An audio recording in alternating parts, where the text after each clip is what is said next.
Good morning, and welcome back to the final episode of the Aegis VOD reviews, Omega OCE versus Broken Wombat.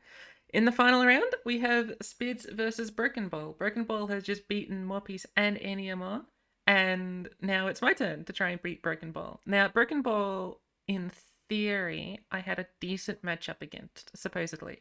I was supposed to be decent into the Sera Victor Ryze deck, and most of my decks are supposed to be even into Aatrox. They're not supposed to be phenomenal into Aatrox, but like they're supposed to be pretty decent into Aatrox.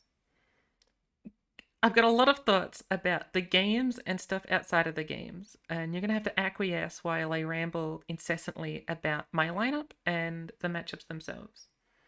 Red Gwen didn't have much changing in it, but Sivir Akshan and Cartwheel deck I think are very different, and I've got a lot of thoughts about these decks. I've brought Sivir Akshan to every tournament for the past year. I brought to every tournament that I've played in Legends of Runeterra, because I started tournaments in January. I brought Sivir Akshan to them. My very first tournament, I was Scout, Sivir Akshan, and Draven Rumble. And so this was the first time I didn't bring Sivir Akshan Demacia. This time it's Sivir Akshan Varus. But this doesn't play like Sivir Akshan. The way it's been explained to me is that it's more like Pantheon Faded. Especially like Scout Elusive Pantheon. Now, I never played Scout Elusive Pantheon, but I understand the concept. Instead of going for like Wounded White Flame and Saga Seeker, your faded unit, in quote, is whatever you put Swinging Glaive on. But I don't have many reps on this deck. I've played it a little bit and I understand a little bit about it, but not a lot about it. I understand what to do when you've got your powerful thing. When you've got Glaive and Akshan or Glaive and Shadowblade Fanatic, I understand what to look for and what to go for, because that's like just like playing with Vicorian Bruiser, which is one of my favorite cards in Sivir Akshan. It's part of why I like the deck so much. I understand that aspect. What I don't understand is the alternative game plans part. When is it better to look for bloodletters? What sort of gameplay style should you be going for if Swinging Glaive isn't in your mulligan or isn't part of your game plan? And that sort of lack of experience with a deck like Roji's version of Sivir Akshan, the Sivir Akshan Varus, is why I think that it may have been a poor choice for this tournament, even if it's a good choice for me as a player, not because of my skill on the deck, but in terms of like improving myself as a Legends of Runeterra gameplay person. Playing Sivir Akshan in every tournament is cool and funny, but at some point in my life, I don't want to be playing Sivir Akshan in every tournament, and I don't really want to be known as the Sivir Akshan person. In this, like, I don't want Sivir Akshan to be like solely associated with me. I just play the game for fun, and it just so happens that Sivir Akshan was a deck that I liked at a certain period of my life. So I'm really happy that I didn't bring it, not necessarily to this tournament, just I'm happy that I didn't bring Sivir Akshan to something, that I'm trying out new things, even if there are all these mid-range board-based decks. So the Varus deck was a stepping stone for me, but I think if I wanted to win this tournament, even though Sivir Akshan Varus is probably a higher power level deck, because the Cultist package is quite high power level compared to Sivir Akshan Demacia, which has been hit with a few nerfs recently, I think I would have had a higher chance of winning had I brought Sivir Akshan purely with my experience on the deck. But this deck is a higher power level, so you're raising up the power level by bringing the Varus version, but you're lowering the chance that I'm going to win because I don't have any experience in the deck. The other deck that I brought to this tournament was the Aatrox Vayne, or what I'm going to call Cartwheels. I've had a fair bit of experience on this deck, but purely on Donut's version when I was playing with him in the Worlds patch. I'm very used to this one Aatrox, use Ballcocks to like ramp up your World Ender, and go for a very mono-focused World Ender game plan, wherein you do have early aggression sometimes with the Root Out the Vermin guy, the 2-mana 3/2. 2-mana 2/3, rather. And be doing this sort of like aggressive Scout-esque game plan, except instead of 4 Demacia, you've got World Ender, and that typically closes out the games. I'm used to that sort of gameplay pattern for the Cartwheels deck, and switching this into what everyone on ladder decided was better, which was 3 Vayne, 1 Quinn, 2 Aatrox, cutting out Root Out the Vermin Man, using Darken Spear. It's typically like 2 Bloodletters, 3 Aegis, 3 Harp, 2 Spear, and all this stuff was something that I wasn't very used to at all. And so while I've got a lot of experience on Aatrox conceptually, I didn't have much experience on thinking about the deck in the way that most modern versions of the deck has been built. Recently, Card Gamer has released a guide on Mastering Runeterra about how to play the Cartwheels deck. If you want to know how to play Cartwheels, read the fucking guide. His guides are phenomenal, and now that I've read that guide, I understand what the hell I'm supposed to be doing, because during these games, I simply don't know. I think the main way that he splits it up is to splitting it into 3, like, related but different game plans of Vayne, Tempo, World Ender, or Stabilize. Vayne Tempo you can think of as just playing like Gwen Katarina, wherein you've got your Reckoners and your free attacks and your Overwhelms and card blocks, and you're getting these really high, powerful plays doing it at the right time. The Aatrox stabilize game plan is pretty obvious. You play your early units and you block, and then the World Ender game plan is realizing that you've got the better late game, so just count down your World Ender, play World Ender, win the game. If I had read this guide, maybe I would have done a better time with the Cartwheel deck, but nonetheless, this was maybe a week ago at the point of me recording this audio and the dubbing over. But I think going into this, I was pretty nervous because two of these decks I had barely played, which is new to me. I've always played all my decks a fair bit, or at least two of my three decks a fair bit, and maybe I've got one new one. So this was a very unique environment for me, in a position where I'm the final player that has to win or else we lose against one of the strongest players I fought.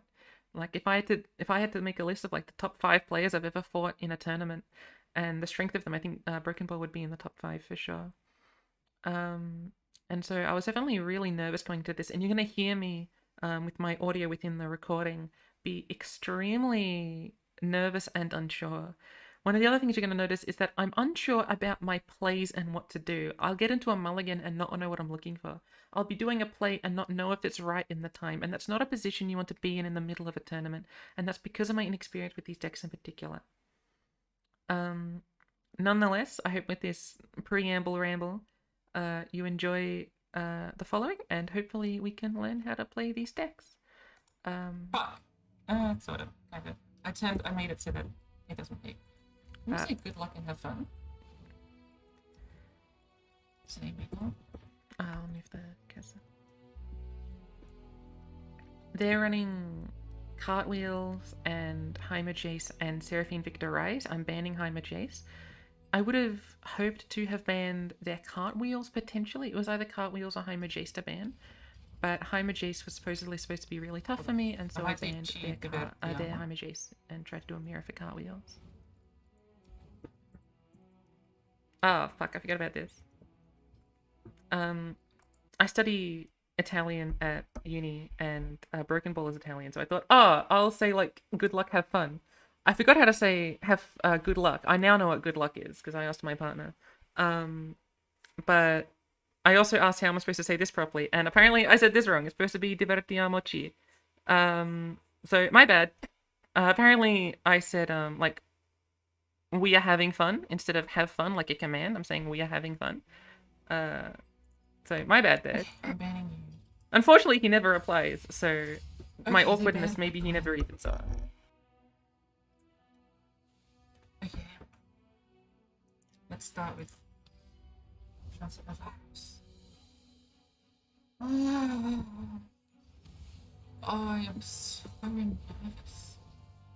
My heart is pumping so much already. I already have the blood. I don't need it to pump as much. So okay, in this mulligan, I think so this is what I was talking about earlier when I was saying I don't know how to play this game when I don't have Swinging Glaive. If I had Swinging Glaive here, I think I know what I would be looking for. But without Swinging Glaive, I'm unsure as to the power of keeping something like Bloodletters. Should I be discarding it to try and find my Swinging Glaive more, or should I be keeping it to turn on things like Momentous Choice and like Furious Wielder and stuff? I think in the end, I keep the first 3 cards, or I kick Momentous Choice and wish I had kept Momentous Choice. It's something like that. my understanding, I don't even know how to play these decks properly. Oh my lord.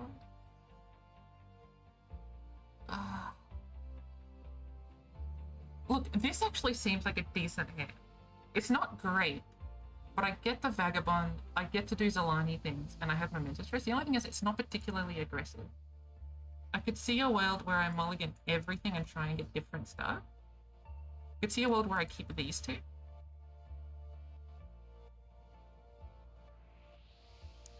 I do want to draw into different things. Okay. This is something. I'm not happy about it, but it's something. I'm just gonna lose to, like, Thermo and shit, though. Defector's a better target for the Swinging Glaive, but I can't play... Like, that's not my attack token. That's my main issue.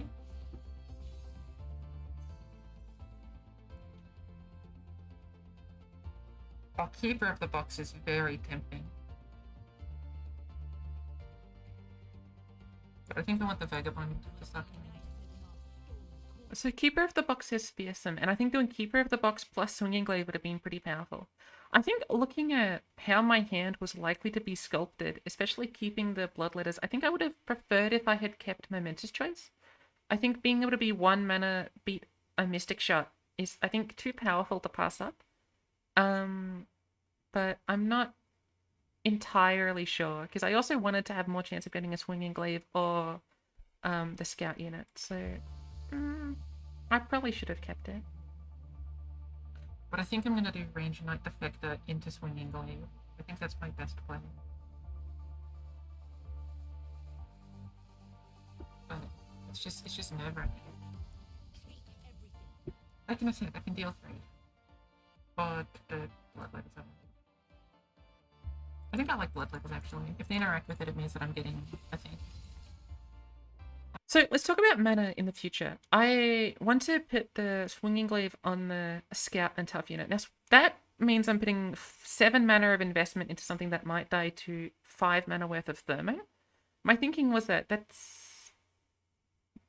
it's possible for them to have, and they can also have other forms of like permanent removal such as Crumble. But I know that the concept of Swinging Glaive plus the Scout unit is powerful. If I had more experience on the deck, I could see maybe knowing what I can get away with and still do powerful enough things. But to me, with a lack of experience on this deck, I feel like I have to find the most powerful play and go for it. Just because I'm hoping that the innate power of a play might be able to get through somewhere. While I think someone's higher amount of expertise in the deck might allow them to do something like know how to get just enough power to be powerful, but not too powerful as to be too easily blown back when something occurs. I'm going to be speaking a lot. I do apologize. It's finally my sets. I can finally talk about something I vaguely understand as opposed to deep all the time. A Dark Control. I can get Zolani. Zolani might be important for that later on. And the Zolani here is just to make it so that if they interact with this, I'm still getting my Dark Control. That's what they discounted? Okay. So as it stands, they don't have Caustic, Flash, Get Excited, any draw, Exploderator, Sputtering. And that wasn't it either. Although that's like pretty good for them, and it's gonna fuck me up with my Range Knight Defector. Like that's gonna bone me. Okay, pause again. I'm pretty nervous about this assembly bot. This assembly bot's going to be 3 mana and it's going to trade into something absolutely monstrous. It's going to be larger than all my things, and I don't really have a good way of dealing with it until I draw a Momentous Choice or I am. Even an Unforgiving Cold probably isn't good enough, to be honest. I'm just in a really awkward position with this assembly bot, and that's sort of why the deck has assembly bot in mid-range matchups, is to be just larger than everything. Akshan. Is Akshan a better glaive target than Range Knight Defector? My instinct is actually no. The only value that Akshan gives that Range Knight Defector doesn't is that it's got quick attack. But it's just going to trade into assembly bot anyway. So I think I prefer Range Knight Defector into Swinging Glaive. I'm shaking so much.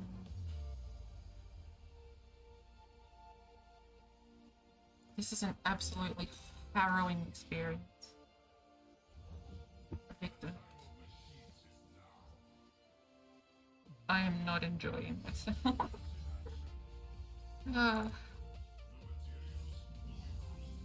Spell Shield is unfortunately probably fine.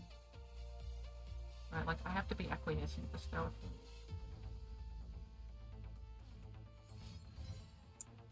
That's the other thing they've discounted. Which means they're really counting down assembly bot by a lot. Health. Now, this plus 2 HP may seem somewhat innocuous, but this plus 2 HP is almost the strongest thing that they do this game. Now, I haven't rewatched this game. I don't know if that's actually true. But this plus 2 HP absolutely demolishes any chance I have of attacking. Now, to be fair, there were 3 finds that could get off Lucky Find that increase HP. They can get tough, they can get plus 2 HP, or they can get +1/+1. All of the HP increases are pretty bad for me, but plus 2 HP is the worst one by a long shot, especially since their next keyword that they roll, I'm pretty sure, is regeneration. And with Spell Shield and regeneration, I cannot power through. It sucks because I'm gonna play Swinging Glaive, it's gonna trade into Assembly Bot, and then it's just gonna like be bad for me. But despite that, I still think it's my best play. It's just if they've got 3 spells, Assembly Bot's gonna stay around. And that's fucked. It's genuinely fucked. Oh, it's Fury then. Like, we're gonna swing here. They're gonna block with Assembly Bot. And plus, we know all these things are fucking cheap as hell because Akon kept discounting a 2-mana card.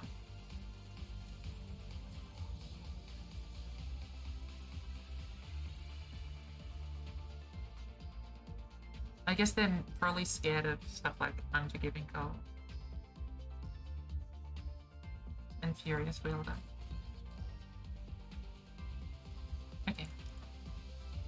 That was probably an Unforgiving Cold or Furious Wielder test. I didn't pass it, obviously. I can play Varus and Lucky Find Varus, and they probably can't block with Victor in that case, unless I don't get Strength. Right? Like, I don't think they've got any buff spells, except, they've got 3 Sisters Flash Fades.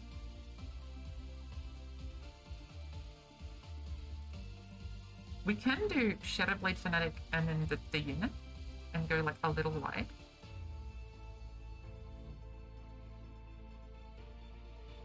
I like that a little, actually. So let's talk about this play. I've got a lot of units in hand, which means that I'm going to have to really prioritize unit-based value. And what I mean by that is that I can't go for things like a Blowout Unforgiving Cold. I can't go for things like Furious Wielder because I simply don't have those in hand. But what I do have is like, what, 6 units? 7 if you include the landmark. I get allowed to predict something or give me a Sandstone Charger. I've got an inordinate amount of units here. And so what I really want to do is make it so that I can go wide this turn and then go wide on the turn after. And so my thinking was, if I get something like a Challenger on the Shadowblade Fanatic to kill Akon and attack with both the Dark Enthrall, which again will give me Zalani, yet another unit, or and also play this, I'm able to apply just a little bit of pressure, which can be important, because if they're going to be at 16 by my next attack, they're not going to be all that scared, and I might have to really pressure them quickly, because soon they're going to get Bar, they're going to get all their value engines, they're going to get Seraphine, and I'm going to start losing the game.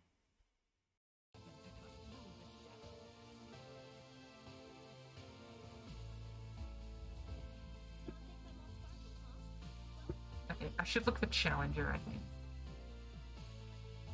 Challenger would be better on this. A strength buff on this doesn't matter. A strength buff on this can matter. Overwhelm doesn't matter. I think I want Challenger to kill Seraphine. So I could choose between these. If I get Challenger on this, I can actually kill Seraphine now. And none of the other buffs really matter. Quick attack on this is kind of cool, like a little. But it just gets blocked by Victor anyway, because I'm not... I mean, if I had quick attack, I might not have played this. I might have threatened Momentous Choice. So maybe I would have liked quick attack on this, which means it's even better to go on this. But +2 strength, Challenger to kill this, and so many other things make this better. Most of these aren't very good on this. Hence why I targeted That is thing. not Challenger on you to kill Seraphine. If I got if I got quick attack, I think I should have open attack. Just in case, right?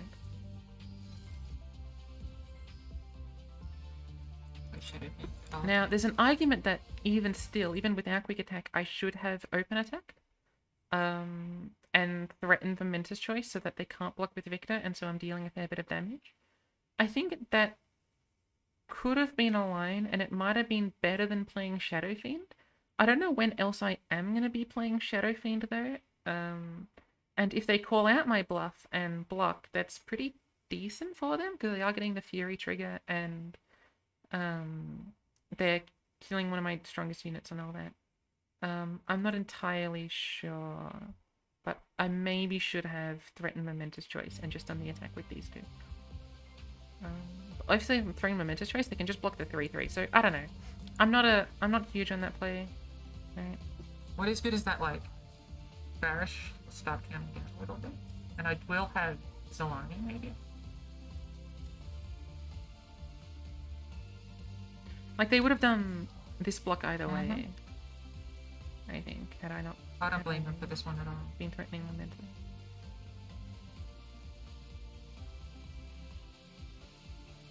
I'm so nervous. B-Ball's gonna 3-0 us, I'm sure of it. I guess sorry, I know I'm on this point a lot. I think the best way to see it is that threatening Momentous is fine for me, but it's also not very good for me. It's not a particularly powerful thing to be doing. Developing this is fine for me, but it's also not particularly powerful for me. None of my plays feel powerful, and I'm going to feel like that during the entire game. That my plays don't feel powerful, even if this deck is supposed to be a more powerful version of the Varus deck. Of the non-Varus version. Okay, that's very fun.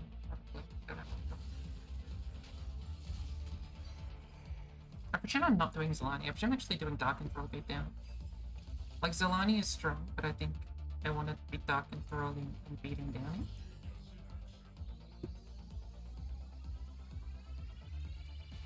One of my questions, though, is if I'm playing Varus sooner or later. Okay.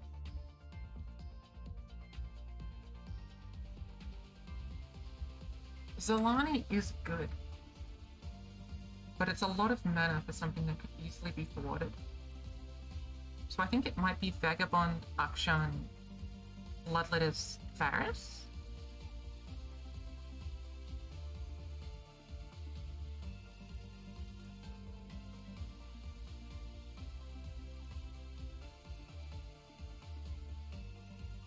I think that appeals to me.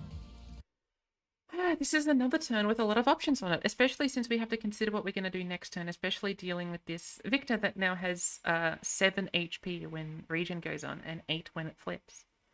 I think that because of that, we have to accept that Victor is always going to be blocking the strongest thing, whether that be Zolani, whether that be whatever I put Glaive on, whether that be Varus. I think, and I'll explain this in a bit more, I think playing Varus and Akshan was likely correct, or playing Keeper of the Box, Akshan, and Bloodletters on the 1-1 was likely the best play. I think either of those would have been the strongest thing I could do. Alternatively, I could have put Glaive and Akshan and Bloodletters. The point of all of these is allow me to go as wide as possible, except that Victor's going to block something and go on with that. My thinking in the moment was that I really want to be getting overwhelm threats while I'm doing my go wide. I don't necessarily agree with that anymore. But I wanted to develop Zolani and make them forced to block with Victor or something, while also going wide with my other units.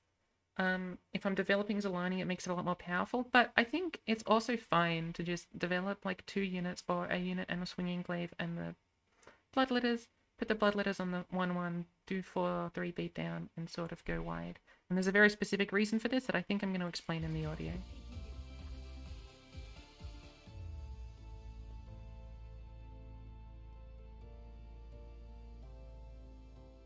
I feel I should have put Bloodletters on first. I was thinking if they attack, I wouldn't. Like, this trade would be worse than this trade, but they never attack them.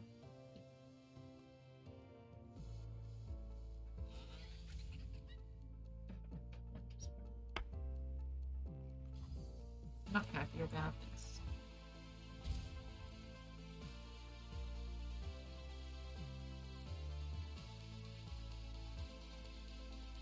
Oh, you know what? There was a world where I should have gone for the 5-2. Oh. I wish I hadn't played Vagabond. The 5-2 would have been really powerful here, actually. I like that a lot more. I'm too late now. But that 5-2 is definitely the business. I think I'm gonna play Akshan. So I think it would have been way more powerful to not play Vagabond, do 2 targets this turn, and open attack the 5-2 Ephemeral. I think that would have been a much more powerful line, and it would have forced them to maybe lose a unit or 2 and let me set up for another attack later on, while also dealing a bit of Nexus damage. Instead, I played the Vagabond, which counted down 2 things. Now, what is awkward about that is that this was countdown 3. Out of Akshan, Bloodletters, and Glaive, I can only play 2 of these, so I think it would have been something like Keeper of the Box, Glaive, Akshan, or it would have been Keeper of the Box, Bloodletters on the 1-1 Akshan. I really hope you guys can see my mouse. You couldn't see it on the last video for some reason. And I think that would have been a stronger play. Unfortunately, I developed these. Now, I could have still played Keeper of the Box and just not played Akshan. My issue with that was that I really wanted some quick attack threats, like 2 quick attack threats. I wanted to also like equip this because this would have been a lot more powerful, or look for something. At this point, I felt as if I'm just playing this, my threat density isn't that high anymore all of a sudden, especially since I can't equip this turn anyway. After I played Vagabond to try and go for the 5-2. I really regret not going for the 5-2 here. I think this game could have looked a lot differently had I gone for the 5-2 and had I... Oh, not a lot differently, but I think it would have changed the way the game looked had I gone for the 5-2 and applied pressure. Now, their hand ends up being pretty decent, and so the 5-2 thing just isn't that important, as you'll find. Like, the way they end up winning shows that the 5-2 doesn't matter as much, but I think despite that, it's still like learning and educational to know that the 5-2 was probably the right line here.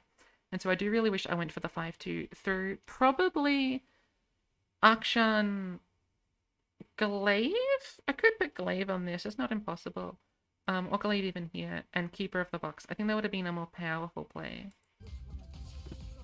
There's a chance for him Zolani plus Expanse's protection next turn. But what I really want is... I genuinely don't know what I want from this. Absolver makes the most sense, I think. Not necessarily for this turn, just for like lethals in future. Let's talk about that predict. Rite of Negation sounds good because they're a bunch of spells, but a lot of their spells are cheap and I'm not really threatening lethal. They've got the better board at the moment. So what I really want to do is threaten lethal on my own accord and just hope that they don't have something at the moment. Especially since their spells aren't expensive and they're not going to put them all on the stack anyway. They're not... They know they're fighting Shurima. They're not going to do that. So I wanted Absolver to go for... To have... The best way to explain it is to have a lot of threats. You've got Absolver as a threat. I'm going to have Varus leveled as a threat. I'm going to try and have Zolani as a threat. My thinking was now, post seeing Absolver, that I might try and have multiple overwhelm threats hitting them every turn. That, in my head, was my most likely line to victory.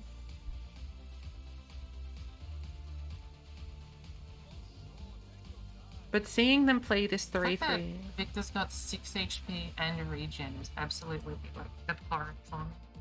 Seeing them have 4 blockers, we're going to have 4 attackers if I equip this. I really wanted to just play Zolani and hope that overwhelm matters. But because of Victor being a 7-7 at this point, not even Zolani really matters. It's still the biggest board I can threaten, and that's probably the best I can try to do, is threaten the best board that I can. But this position is just absolutely abhorrent.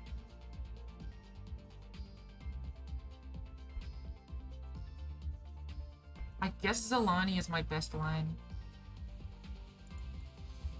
And part of that is because they managed to trade an assembly bot, a 3-mana card, into a 7-mana card, which is my scout unit and the swinging glaive. As a general rule, I've not liked this deck for a long, long time because of swinging glaive. I think swinging glaive has always been an over-desired card when it hasn't been that good. I still think swinging glaive isn't that good, but in this deck I can see that it's a swinging glaive deck and it's like the most powerful card in the deck. Like, you're building your deck around this swinging glaive. I still don't like swinging glaive for positions like these, and maybe I misplayed, which is pretty fucking likely. I don't know if what I did was correct, but it also felt like the only thing I could do in that position. Hence, I think I need to put down hence my issue with this deck in general, and why I wish I was playing Sivir, Akshan, Demacia. They're drawing. The Demacia deck just has like a lot more playability and doesn't have this like 7-mana investment in 2 cards.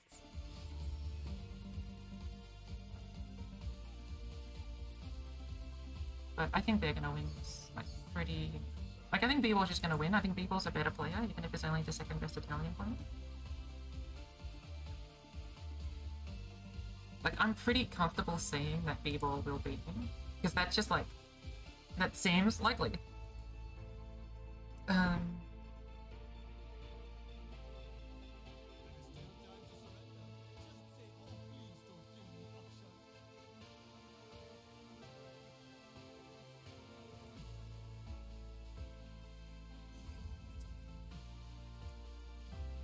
And this Seraphine is like extremely close to flipping. Hell, their Victor's close to flipping, so they'll probably trade with my fucking Zolani.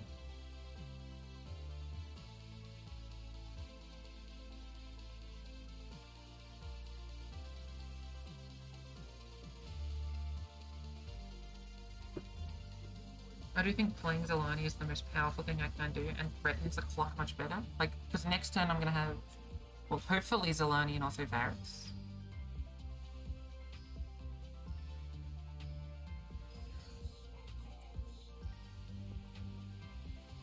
Okay.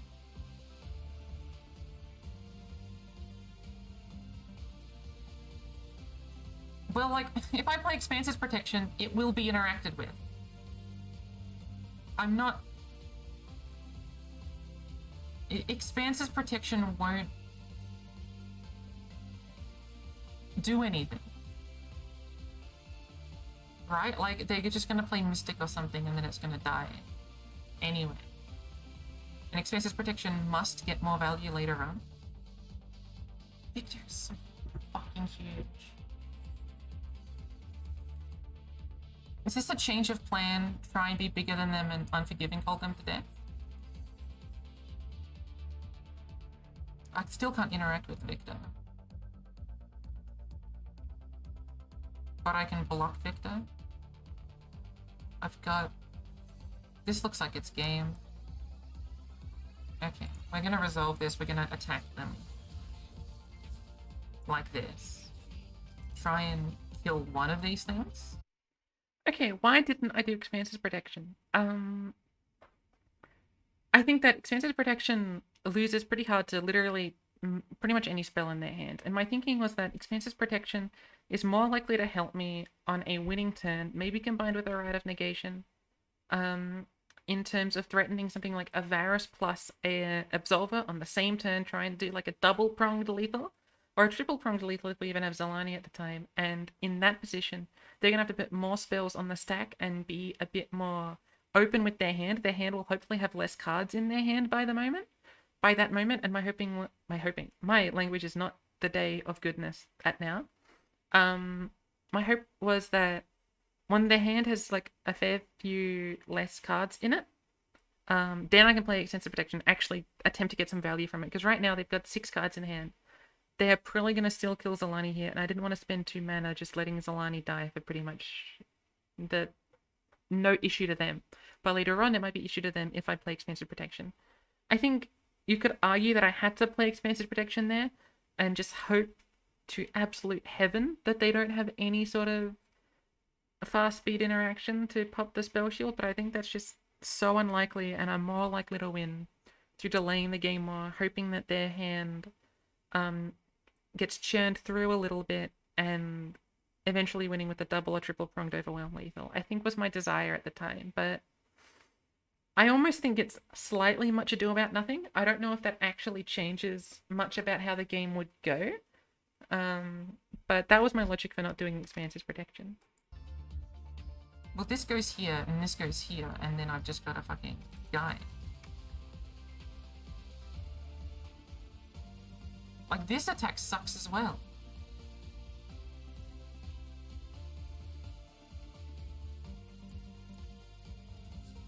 Yeah, I know. I'm pretty aware how fucked I am, people. I'm gonna hit the meat.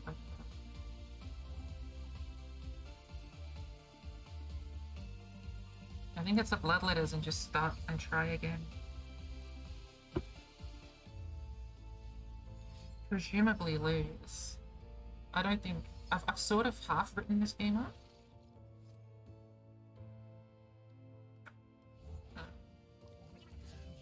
And my teammate said that I'm the better player. I think you can see why I'm not. I think a good player would have done the 5-2 lane.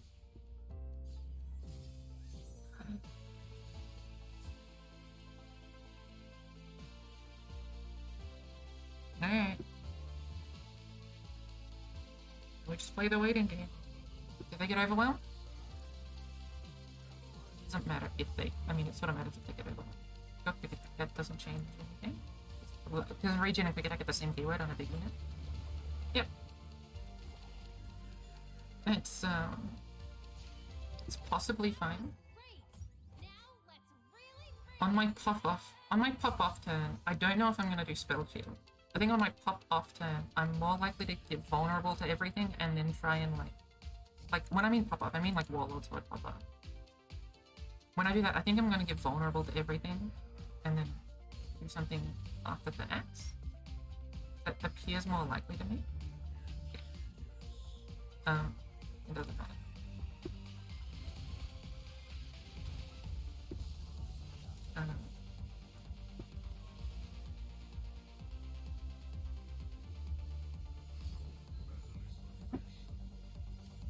Maybe I guess I was supposed to keep them. I don't know. I'm not comfy with this deck. Yeah. Okay. Well, then I was never winning. Okay. Like no matter what I play, like if they've got that much interaction, I'm not winning. No, that's definitely wrong. But it's very funny.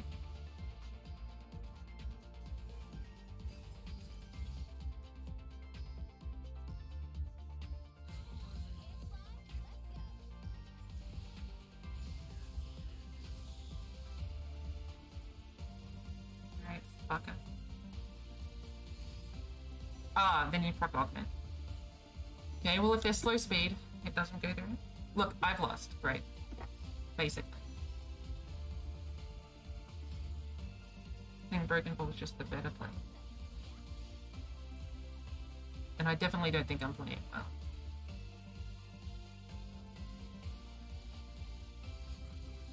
Sure. Doesn't matter. Alright, now we fight the deck that he's been winning every single game with because it's just the best.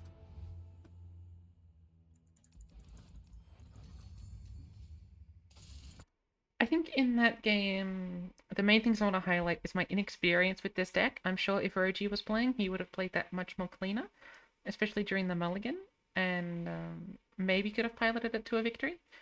But Morpiece ends up saying at the end of this, when we go back into the voice chat, that like there was very little that I could do. It was mostly just like draws and happenstance and matchups, and that maybe only in the final game I could have changed things around. Which we'll see, but I don't know. I feel like there were definitely plays, especially the 5-2 thing. But seeing their hand with the Electro Harpoon and the flipped Seraphine, there may not have been too much I could do. But I don't know. I mean, we saw what they played and they were all slow speed. However, they did play Entreat.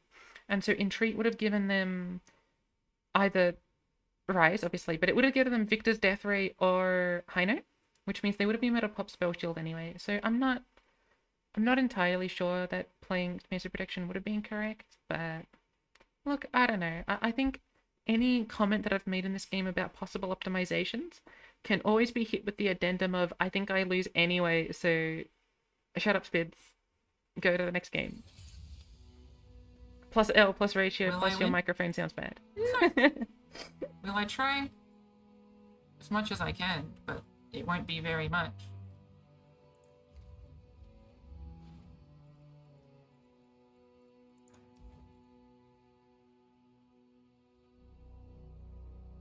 This is me checking if I spelt my Italian right, because I'm not very confident in my Italian skills.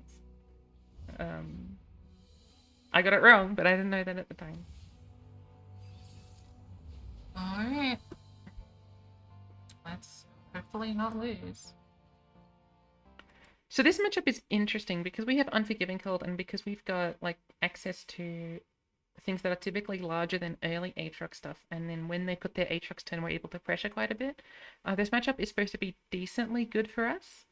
But again, I don't have Swinging Glaive, and that's going to be a key theme about my awkwardness in the mulligan phase. Okay.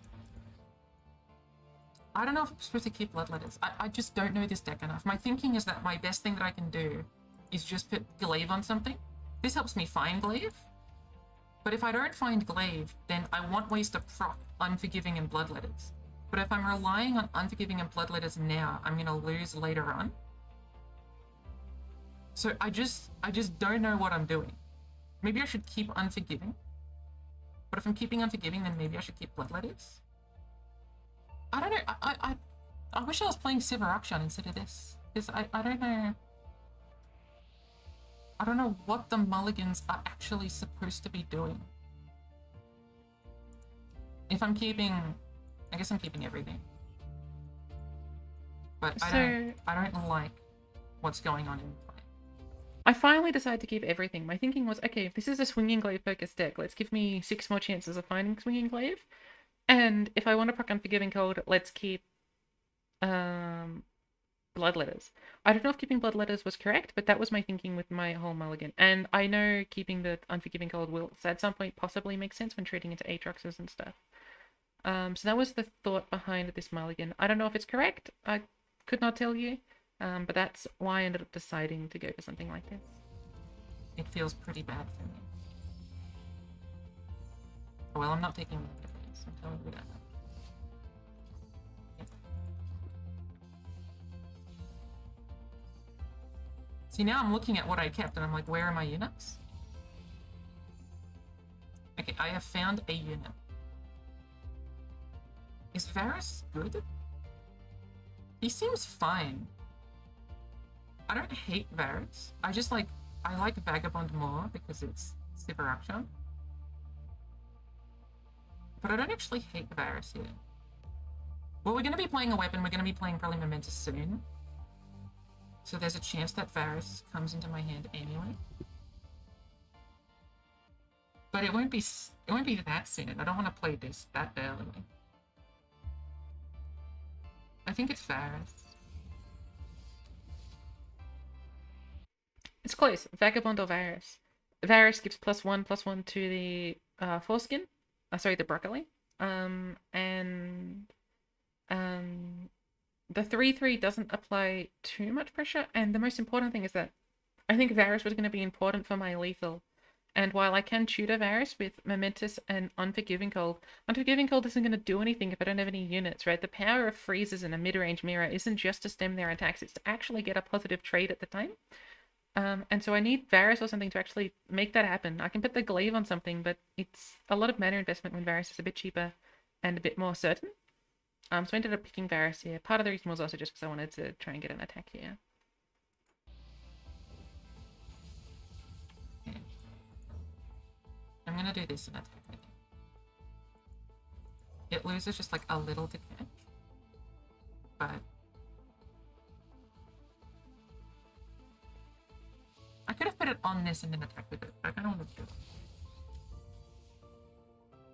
Do I want to let them get the Bloodletter? This is where, like, my inexperience with both this deck and this matchup, like, kills me. I think this might be better to look for, like, Dark Enthralls and mine without letting them get, like, that trade. We'll do this. So this attack might be wrong here, and my thinking is that this allows them to get 1 countdown on the World Ender, and then re-equip the Darkened roll with something and let that constantly attack me. I'm forced to block it, or they keep getting the countdown on their World Ender. So I think this attack might have been wrong, but my thinking was that I also wanted this Darkened roll because I really wanted to apply damage. And so being able to repeatedly do damage with the Dark Control seemed powerful to me. I didn't attack with the other one because I knew that trade would be a lot better for them. They would still get that Dark Control and I would be sitting here with the 3/1 and not getting my Dark Control. And it just didn't seem all that strong to attack with both. Like getting the extra 3 damage in isn't as good as like being more likely of giving myself a Dark Control. Either I'm getting 3 damage in because I'm attacking wide, or I'm trading with the unit and then getting a Dark Control so that I can keep doing 4 damage every turn. That's why I only attacked with 1, and I wanted to attack to get my own Dark Enthrall. But I think there's a decent chance that this was actually bad for me, because giving them a Dark Enthrall might be more powerful than I'm getting a Dark Enthrall. But I'm not so sure. I can't ascertain which is better.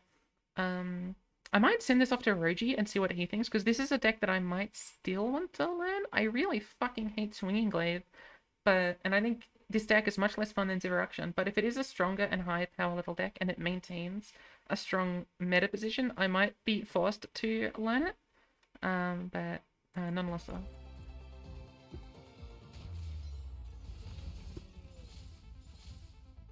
So I think what I'm going to be doing is I'm probably going to be playing either Glaive on this or Bloodletter on this. I think I actually prefer Bloodletter on Dark Enthrall. Source. I don't know how to play this deck. I'm very nervous. Just like loses less to fish fight and stuff. So I think I'm gonna put Bloodletters on you. I'm gonna take it. And then I'm gonna play Varus. And attempt to do a little bit of smacking. That's my desire. Okay, looking at this, I maybe should have opened. My thinking was that anything they develop will trade into me, and that's just as good as opening. So I'm not entirely sure, but opening is still 7 damage. I don't know, it reminds me of the donut game where we said Roji didn't need to open, and then he didn't, and then he opened and dealt 7 damage. It's a very similar position. And you should rewatch the you should go and watch the donut talking about his world schemes, because those were really fascinating. But I think developing here is fine. Anything they want to develop either trades into my stuff, and that's pretty decent for me since their best trade is one of my 1 mana units, or I'm pushing in damage. So I think developing Varus is fine. I just think it's... I don't even know if I even considered open attacking here, which I just think is interesting. I probably should have at least thought about it once.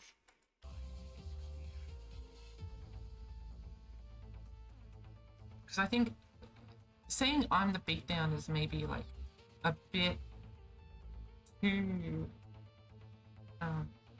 diminutive, like a bit too small. Oh, fuck me. And this is a reason to have open attack. Fuck me.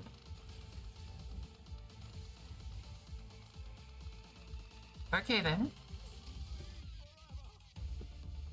If I open attacked, this wouldn't have happened. A little. I'm a little dead. Now I can do Unforgiving Gold and like kill these things.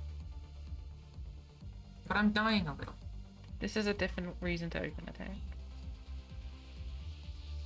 Now these trades aren't bad for me, but I'm missing out on some damage. Apparently no, I'm not missing out on any damage. This was perfect. Okay. Wow, that was a moment and a half.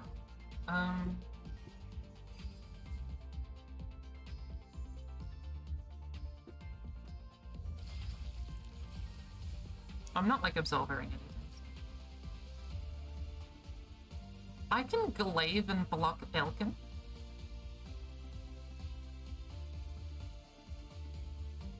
Which is funny.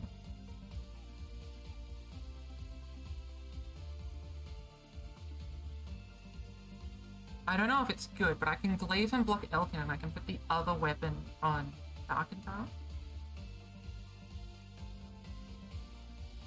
I don't really want to go for Zilani if they've got double Aatrox.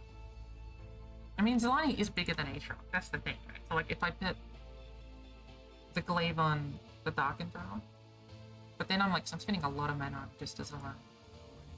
I actually do like putting the glaive on the Varus.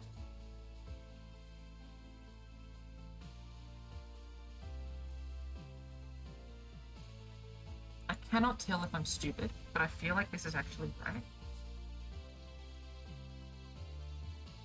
I'm not going to comment on the rest of this game because I want it just to go through my thought process and dialogue, and then I'm going to talk about it afterwards. But what happens over the next turn and a half, I think, is absolutely fascinating in terms of how I actually ended up thinking, because my thinking is actually not that good, but what ends up happening is pretty cool. And then I want to talk about it afterwards and see how I probably should have framed this in my mind and all the alternative lanes. Okay, I'm going to block like this. If they play catch, I've got Momentous.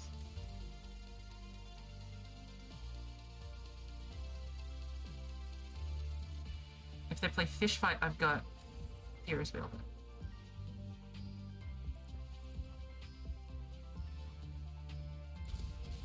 Okay.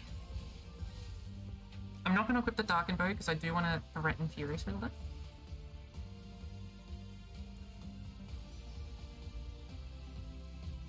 Okay, I'm going to use Spell Shield.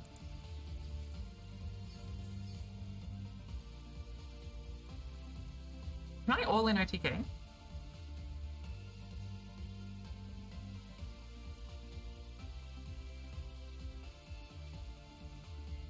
One, two, three, 4, 5, 6. Okay.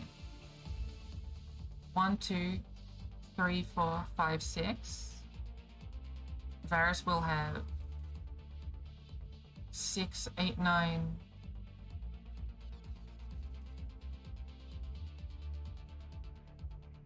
I can't tell if I'm stupid.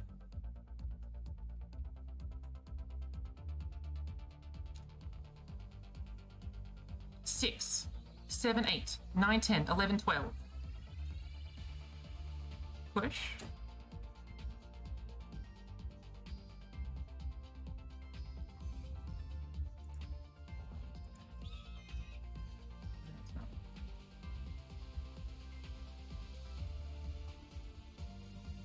We'll look at the overwhelm and the darken.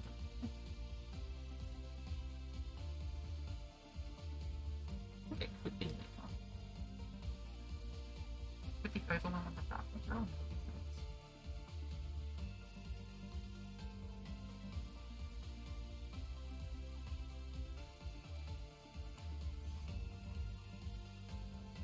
let's see.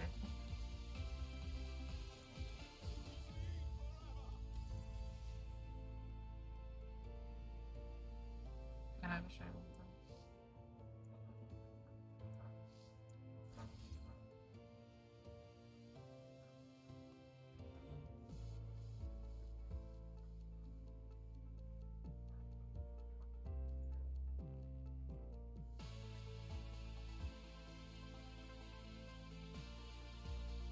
At some point I have to go for it. I just don't know the math. I don't know the math and it scares me.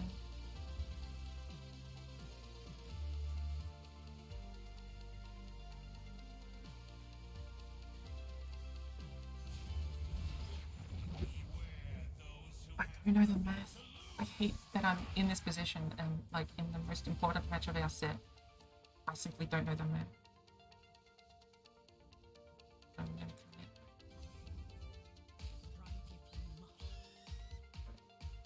I do have Fury's Will though.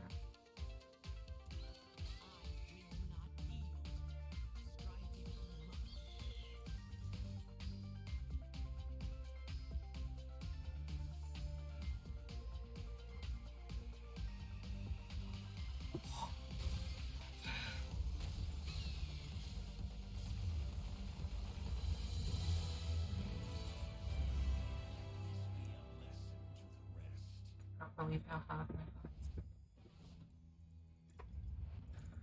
You can't hear me because my microphone is bad. It's better, but my fan is still quite loud, so the microphone is still not perfect. So let's talk about what happened there. I genuinely didn't know the math. Now, I knew my numbers were large, and I knew they might have been large enough. It took me a while to realize I could put Overwhelm on the Darken Throw, but it was a pretty tough position, especially since I wasn't really doing well with my math. Looking back at it, I think it's pretty obvious from around here that I would be fine. So the reason for that is that next turn I have 6 plus 3 mana. That's enough for 4 mana for Absolver, 4 mana for Furious Wielder, 1 mana for Momentous Choice. And because Varus is 3 away, we can do Momentous, Absolver.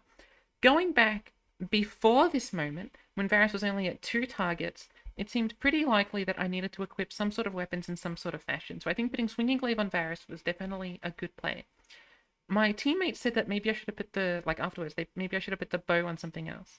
The bow is interesting, but I really need my first 2 procs to be Momentous Choice. Now I can put bow on something like you, do Momentous Choice on Varus, and not have enough mana for Furious Wielder. At the moment, and during this entire time until I rewatched this VOD for the first time, I hadn't even considered Furious Wielder on my open attack because I genuinely didn't know what mana I had.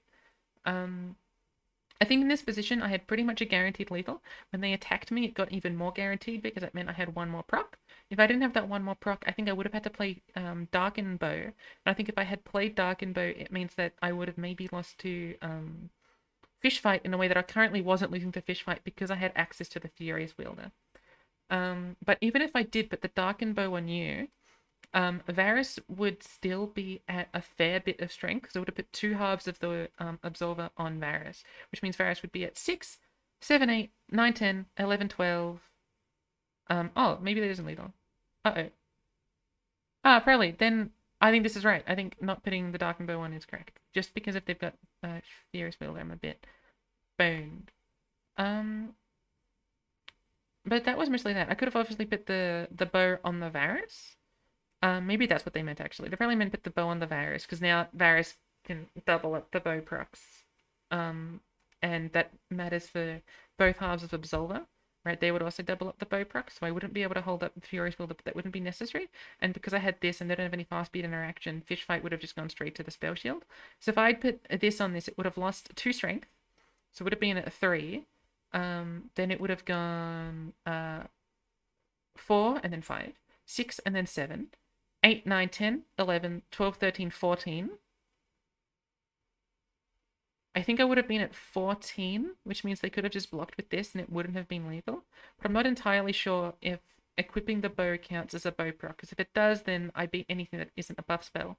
But I do think what I did was the right play. I just think it's very funny, because I wanted to hold up this for Fish Fight. I just think it's very funny that at the time, I didn't even know what math I was looking for. I was so confused in my brain and unsure of my deck and unsure of my gameplay patterns and everything that I just didn't know what was going on. And I don't think that's a great place to be in during a tournament, but I may as well be honest with it. Anyway, that was that game, and now we're into the next game. Seed of Lane.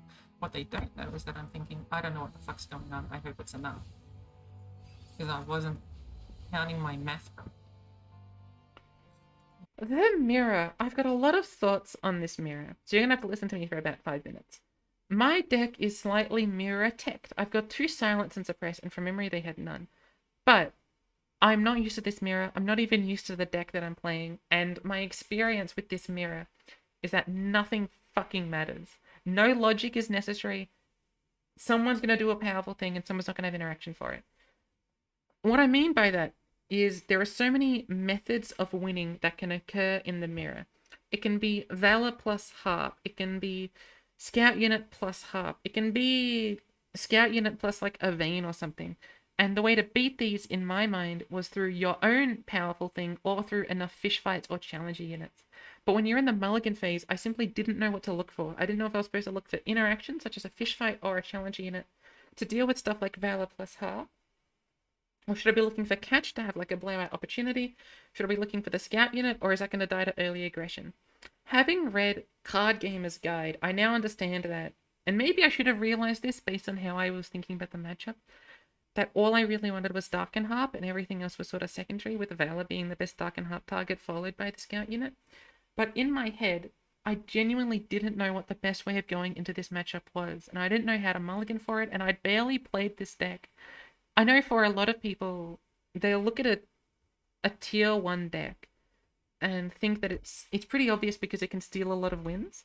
But I, in my history of Legends of Runeterra, have rarely ever played the tier 1 deck. I think the closest I got to playing the tier 1 deck was Pirates during Kaisar season and Red Gwen during Worlds meta. I think those are the closest I've ever had to playing the tier 1 deck. In general, I've just never done that, and so I've never had the experience of playing a deck that's supposed to be like the most powerful thing and just not getting it because I never even got to that first stage. So watching myself now, and I think watching me, like nebulous watcher who is watching me looking at this, is going to be a bit confused how I just don't understand how the tier 1 deck works, but I just don't have any experience with this conceptually. It's just not something that I do. And so I didn't know how to mulligan for this. Now, I think I misplay. I think I probably mulligan wrongly, I'm going to assume.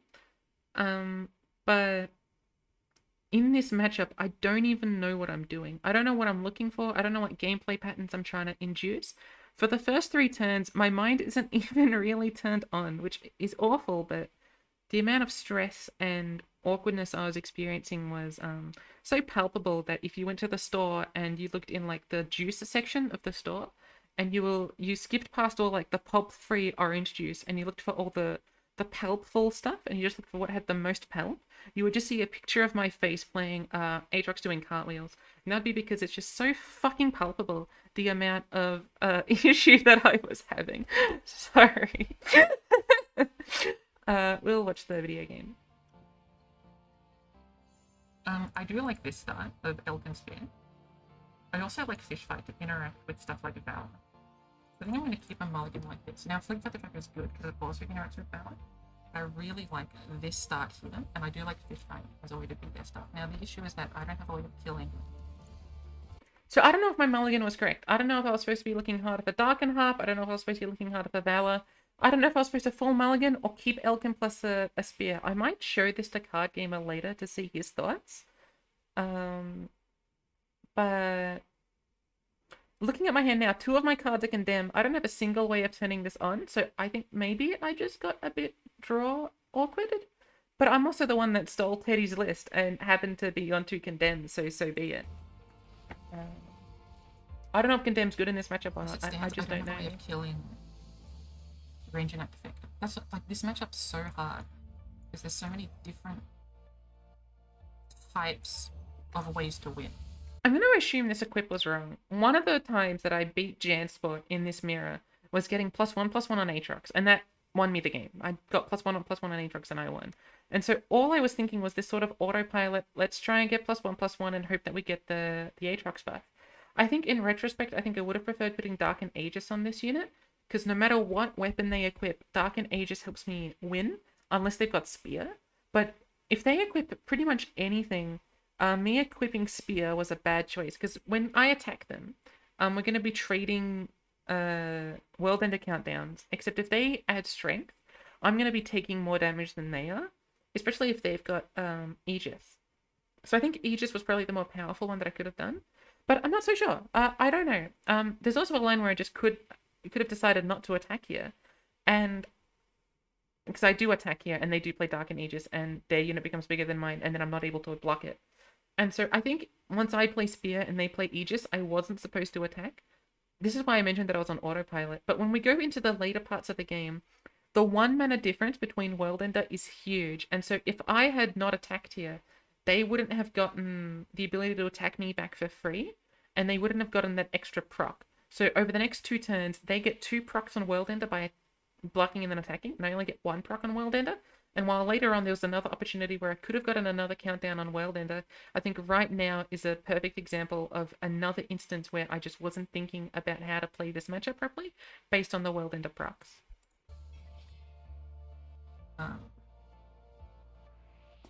If that makes sense. Like, you can win through a range and not defector and regimented interaction. I think range and defector might be the strongest of all the options.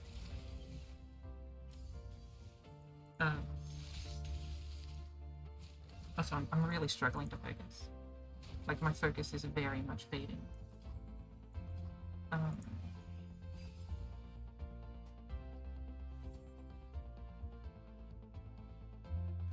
Yeah, like, I'm losing focus really badly right now. Like, I don't even know if these first 2 turns were correct.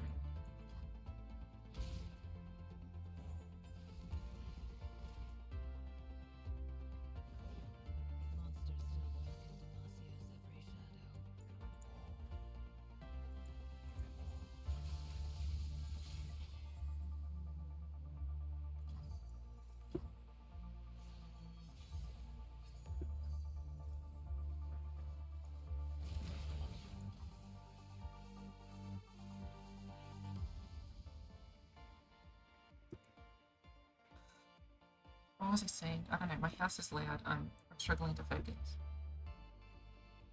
I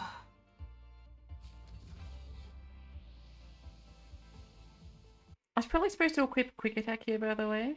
I think Quick Attack would have made more sense, again, based on this logic of, like, World Ender countdown procs. If I equip Quick Attack and they don't, I'm able to get a swing in that allows me to pressure more. Now, I've got the Aegis to be good against Fish Fight, which is why I haven't done that. But I think I've also got to consider World Ender procs, and I should have probably equipped Dark and Harp. If I wanted to be thinking about World Ender procs. But I don't know. I don't know this matchup. I would love to see Card Gamers' takes on this.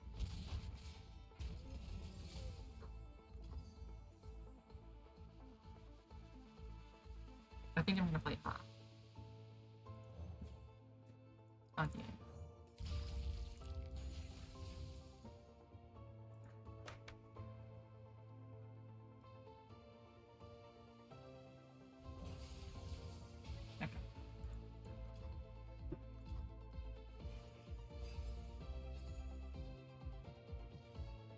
No, it's probably... I don't know.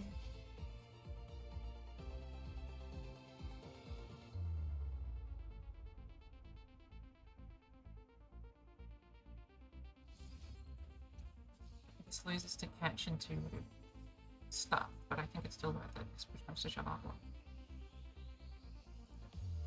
This fish fight is a major point of contention. And again, I'm going to repeat it. You know, Spidz, say the line. I don't know what I'm doing in this matchup. Morepiece eventually says to me that this fish fight may have been wrong because I may have needed this for my Aatrox turn to kill their Aatrox. I think there's a pretty decent chance of that, but my experience of this matchup is that this scout unit fucks me up. Now, I maybe should have waited for them to play catch or a weapon. That, I think, looking back on this, probably makes the most sense. I probably was supposed to play Vayne, or was supposed to pass and wait for them to commit more mana into this unit. If they don't commit more mana into it, I think I might be fine. I just physically block with my Elkin and all is good in the world. My only concern for a play like that is if they then catch the quick attack weapon, then I'm sad. If I don't block, you could argue that blocking is wrong to begin with, and maybe I'm supposed to take 8 damage. I'm not entirely sure. But my instinct was that I wanted to fish fight. I think the best play is to, in my mind, is to not fish fight, wait for them to equip a weapon, or just play Vayne or something. They attack, I probably block. If they play catch with the quick attack weapon, then I might just have to eat up the next 6 damage, but still equip something and then play Aatrox or do the fish fight next turn, or something like that. I do think this fish fight was a little premature, but my only real knowledge of this matchup was that scout unit is strong. Whoever worlds enters first probably wins, especially if it's their attack token. And cry, because I don't know how the game works. But this fish fight's a major point of contention.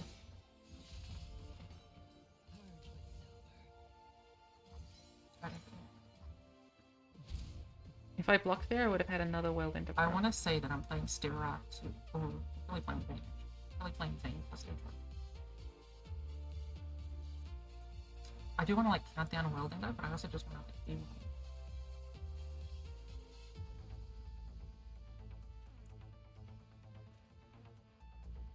Do they run Condemn? They run Vayne's Condemn, but not the real Condemn.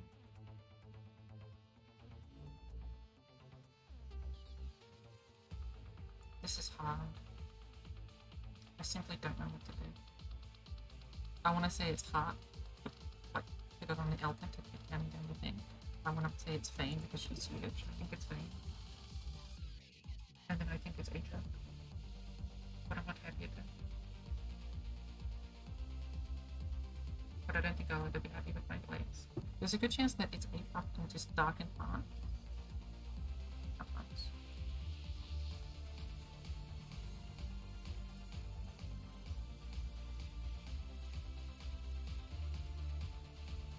Aatrox, and I think I'm going to play the Dark and Path on Aatrox.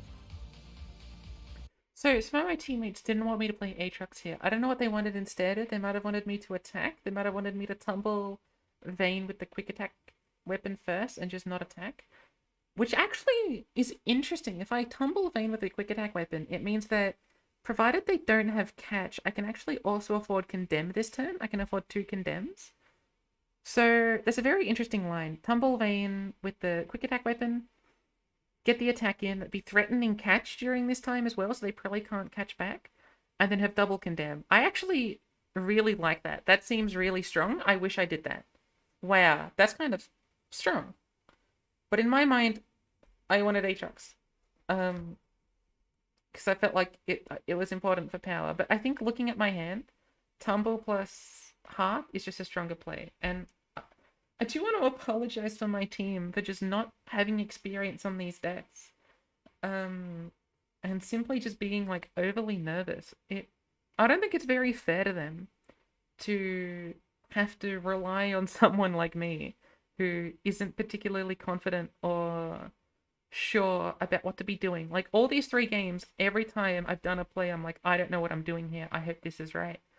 And it's not fair to them to have to deal with someone like that. So I'm sorry for my team that I didn't do a play like this, or I didn't even think about it, and just played Aatrox out of partially nerves and partially thinking this was the best play that I could do. But I think tumbling Vayne with a quick attack weapon, then attacking, having access to Condemns, shooting things down like the Vayne or the Aatrox, and then playing Aatrox on the turn after, still counting down the weapon a fair bit, mind you, because I'm going to be swinging and doing fucking Condemns. So I really think that was a much better play, and now looking at this, I really regret my play. Like, a lot. I really regret what I did, because this actually seemed pretty fine all of a sudden. And I just, like, fucked it up. My bad. Oh, okay. Where's the stuff fish now?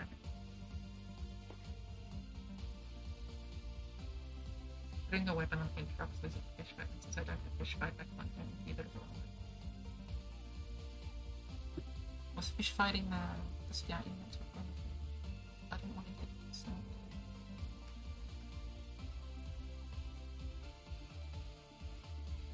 I don't want this.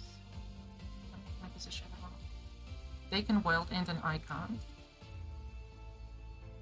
I'll have 9 mana if and only if I attack with elk. They've won. I'm not. They simply have the better world end.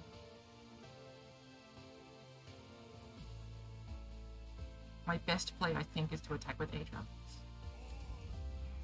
Say that they've got nothing and try and count down my world ender. Because if they play world ender next turn, I am dead. Like, on a ride.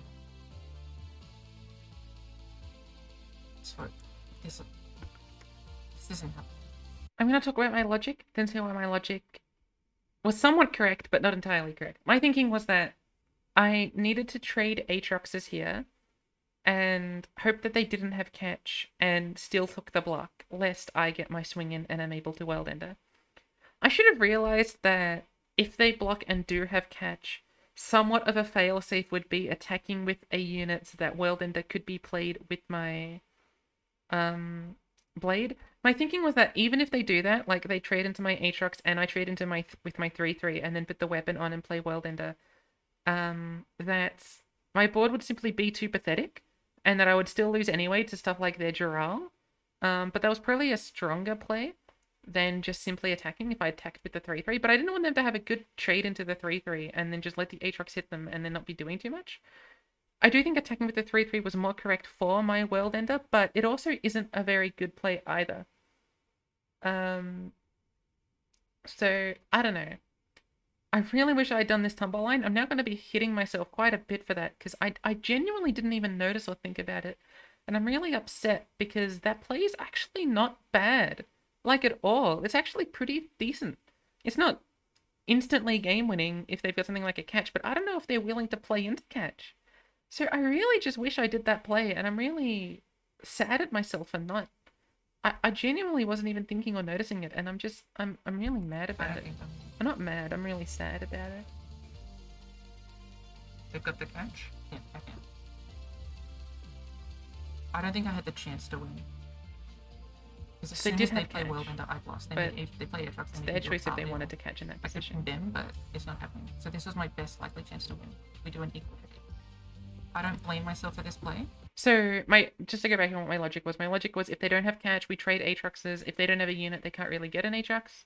And it still allows me to world end. Obviously, if I attacked with the 3/3, I would have world ended into an Aatrox by equipping my 3/1 with a world ender. But my thinking was that my most likely way to win was trading Aatroxes and somehow stalling out the game enough and hoping that they wouldn't be able to world end too favorably. That was, in my head, my only chance of winning. And so when I saw them play catch, I was like, alright, well, I've lost. I don't know what I'm really going to do in this matchup anymore. I think I'm dead. And so that's mostly all I want to say regarding the game. If there's any more comments, I'll bring them up. But for now, I'm not going to interrupt too much, I don't think.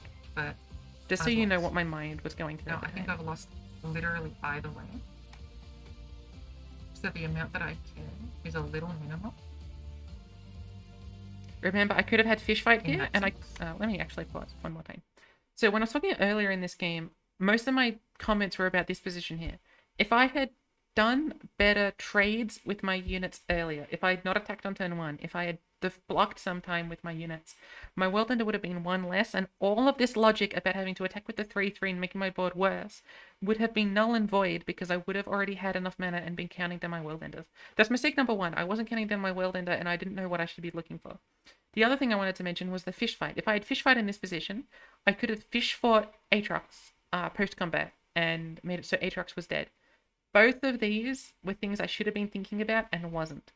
But when I was bringing these up earlier in the match, this is the position where all of that matters. But, I mean, it doesn't hurt to know that I've lost. And I presume I lost because I didn't do the 5-2 that one game. I wonder if Morpheus thinks that's the right way. Like, I'm thinking about Morpheus now. It's probably saying, wow, why'd you do that, you dummy little dum-dum? And my only response is, I'm a dummy little dum-dum. Like, this is why I get to play.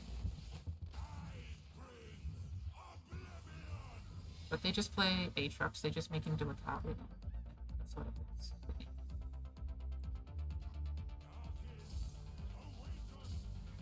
Like, if I pass, well, if I pass, they probably pass back.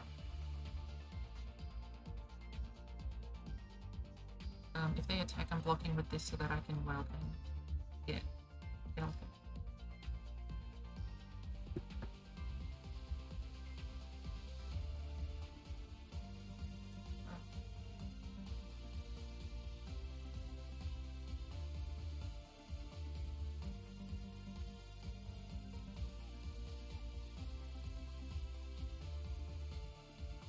It's a pass. I think it's the world's worst and saddest pass, but I'm pretty sure.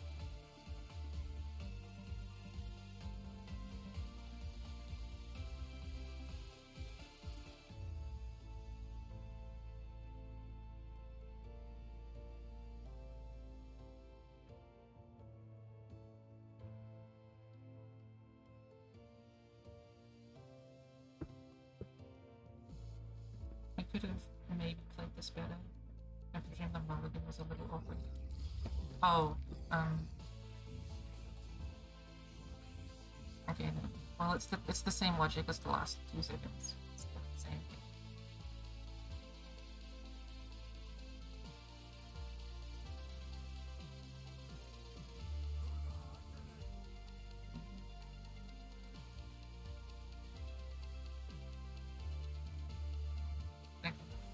Look, the same logic doesn't really matter. I forgot that this game actually went on for a little bit longer. The whole logic for that turn was that if they attack me, I can block, then play Worldender, and then my Elkin has tough so that they can't do cool stuff with Aatrox.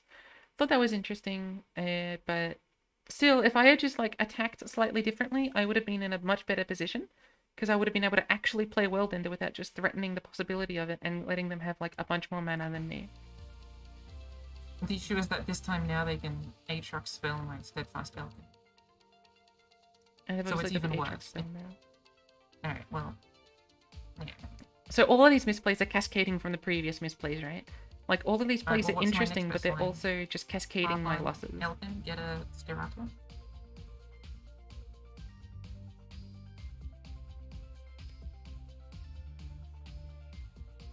Because like if they're gonna Aatrox spell my my Elkin so that it doesn't get world ended, then I may as well get a Serato out and try and draw it into match plus something. Hope that Aatrox blocks.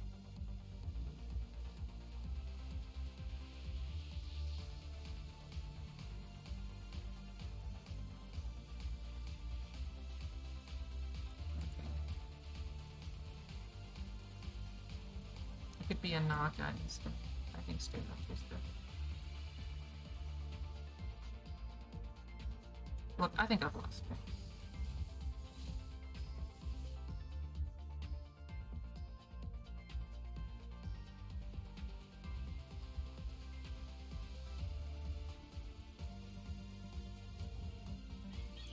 Good job, Bieber, for winning.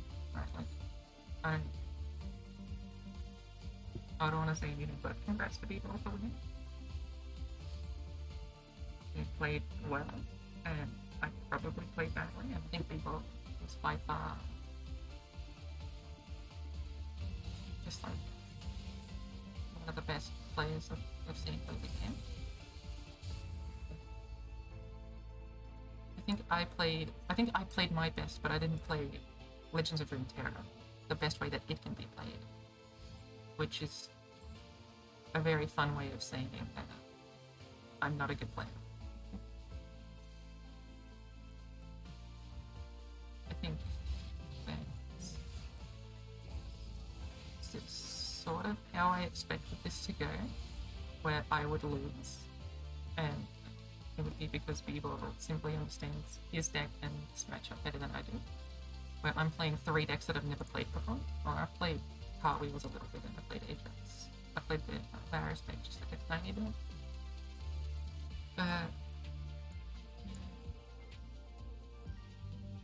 That's the game. They make Aatrox do a cartwheel.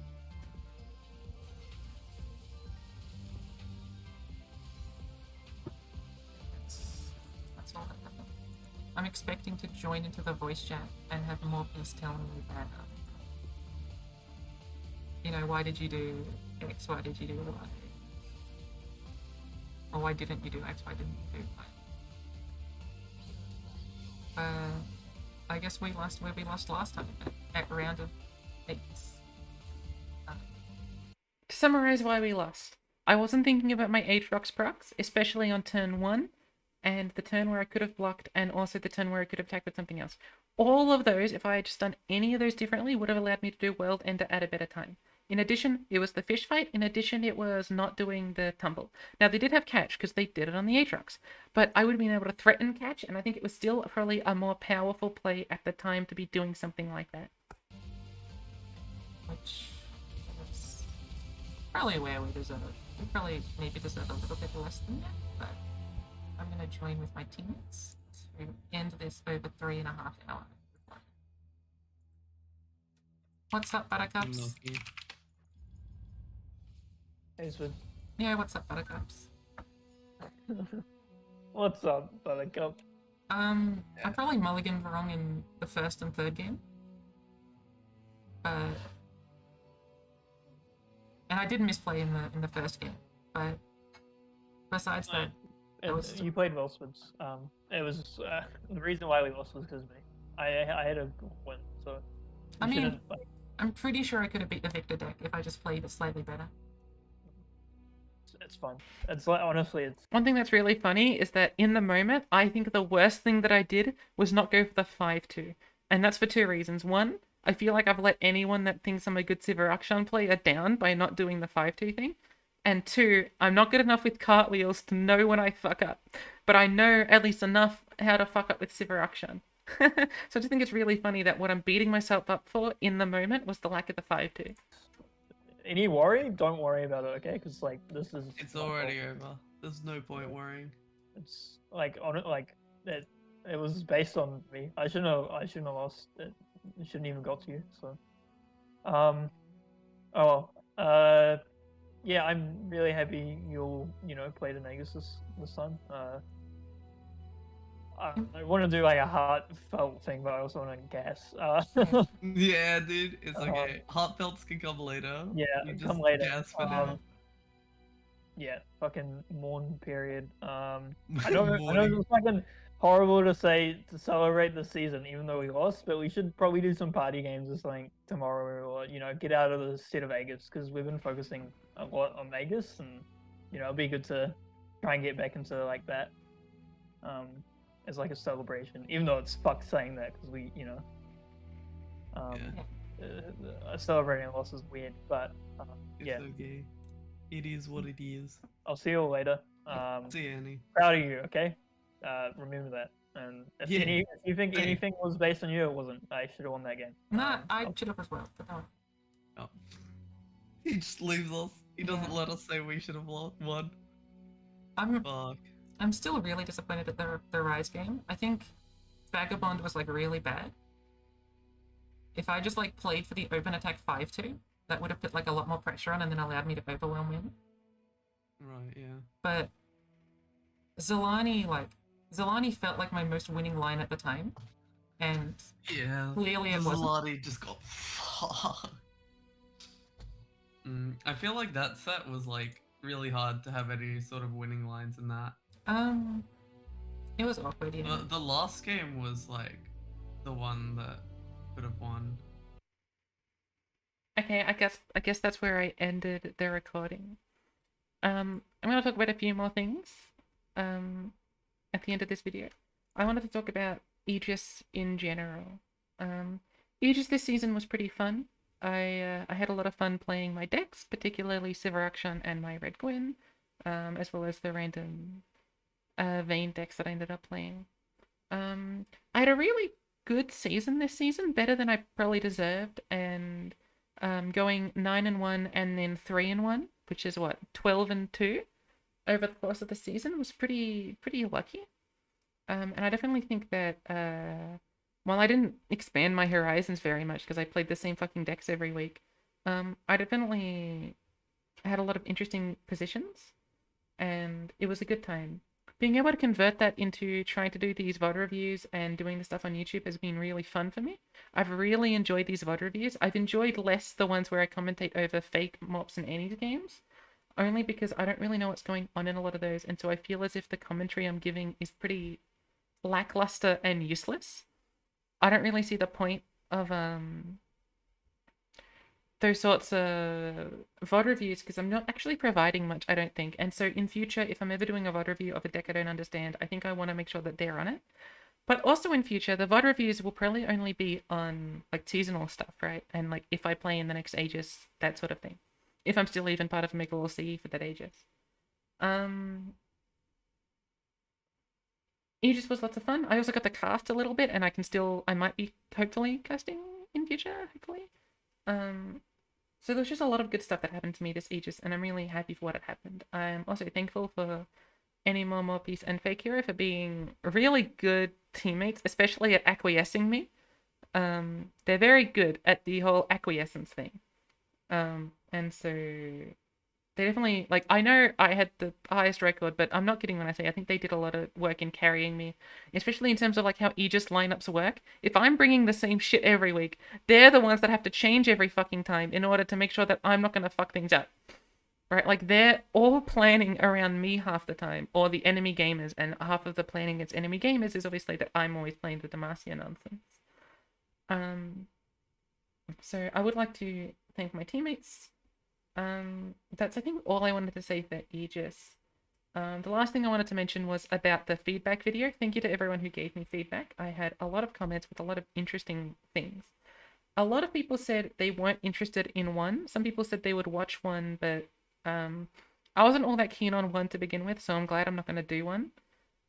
Two, a lot of people were either acquiescent of or wanted a different sort of idea. I'm not really interested in doing other sorts of ideas. I just really liked the linguistics one. And while that's not impossible for me to do something, like the recent Snooey video is really fucking cool about Marvel Snap, turning like locations into a LOR thing. I think that was a cool concept of some sort of like not inherently competitive focused content. But I'm not going to do number 2. 3 is something I'm still considering quite heavily. I think 3 is something I might do. I might bump it down to 50 and then try doing it in my own time. I think that could be an interesting form of content. But I think ultimately I've decided that I'm going to be doing number 5. I think number 5 is the more likely one. It will probably be with Hades. It could be with something like Obra Dinn, but it's likely to be with Hades. And so that will come out the day after this video if all goes according to plan. And I'll do Hades stuff, and then when Seasonals comes around, I'll do the VOD review stuff some more. For the 9 rounds of Seasonals. Thank you all for watching. Also sorry for my teammates for not really doing well that game. I could have done a lot better, and I just didn't. And I think that's all. Thank you all for watching. Goodbye.